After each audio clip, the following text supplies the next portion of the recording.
Hello YouTube, welcome back. As I said earlier, we're going to be putting an AutoVox rear camera system in the 1980 Cobra Mustang.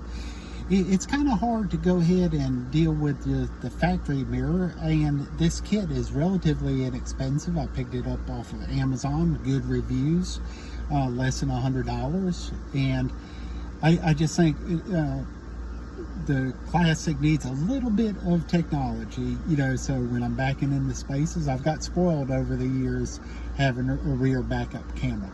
So let's go real quick. I'll do an overview of what I plan to do, and then I'll see you back here in just a minute. Okay, I'm back. So here we have the AutoVox system, like I said earlier, the rear camera view system. It's got a 4.3-inch LED screen in the mirror, and I'll be replacing this factory unit here, as you can see, with my bald head and my camera in. Yeah, just a stock day-night mirror, but it's going to be getting replaced. So let's take a look real quick at this system. I've already started unpackaging it.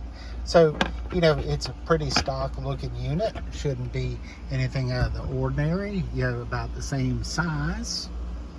And in the corner, we have the 4.3-inch screen. So it'll feature the backup camera in lines. So I'll give you another update here in just a second as I start the install, and we'll go through it. Thanks. Okay, so here's everything finished up. Didn't take long, maybe a half hour total. I'm going to turn the key. I've got it in reverse. It powers up, and there's the view. So again, out of reverse, shifting into reverse.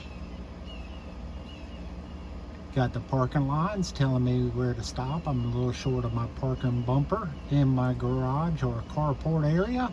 So overall, I'm really pleased with this. If anybody's looking to upgrade their classic car or Fox body Mustang, this is a pretty simple, easy plug and play unit.